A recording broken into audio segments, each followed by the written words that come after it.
So I bought this Woods security light, outdoor LED light. I'm going to put it in my chicken coop. I had opened it already, but I put it back because I was waiting on getting batteries. I didn't want to lose no parts. So I ended up getting some rechargeable Duracells because they're a little better. I'll explain how in a minute here.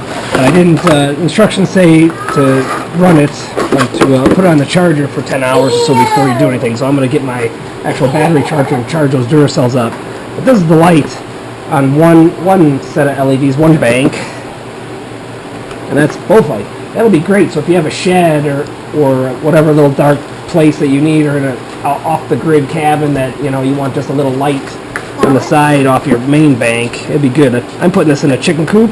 I have one out there, and I want two because if I leave one on overnight, if I leave one on during the day on accident, it'll be dead. And I sort of like to have the chickens have light a little longer in the winter hours here. But this one should be pretty good. The other one works fine, but it doesn't stay on the whole night just because the batteries don't have the best mAh value, which is like the charge holding ability. And when I bought this, I didn't realize it took AA's. I didn't see it on the ad off of Amazon, and I'll put that ad on there when we do this. But this is pretty awesome here. Let me set this down.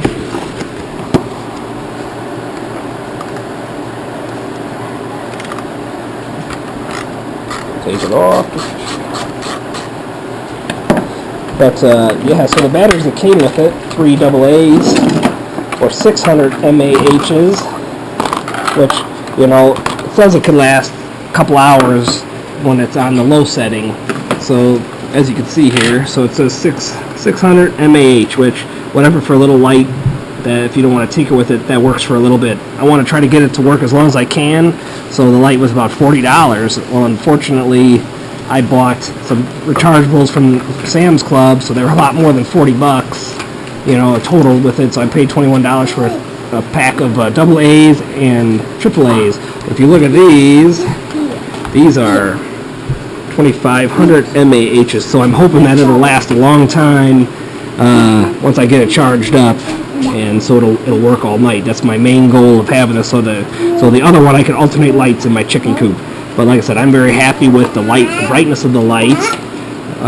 So I think it'll do what I need to do out in my chicken coop. So if you have like a small shed, or again, you want one little area, you live off the grid, which you'd be pretty lucky, you could have this like an extra little setup here. And my hack is, like I said, I just put better batteries. I'm putting better batteries in it, so it'll last a little longer for me and stuff. But yeah, man, thanks for watching, and we'll check it out, the longevity of it in the cold elements and stuff. So because it's going outdoors in chicken coop, I insulated my chicken coop, but it'll still be pretty cold out there. So thank you guys. Thanks for watching. If you like the channel, support it, or at least subscribe. And thanks, guys. Have a good day.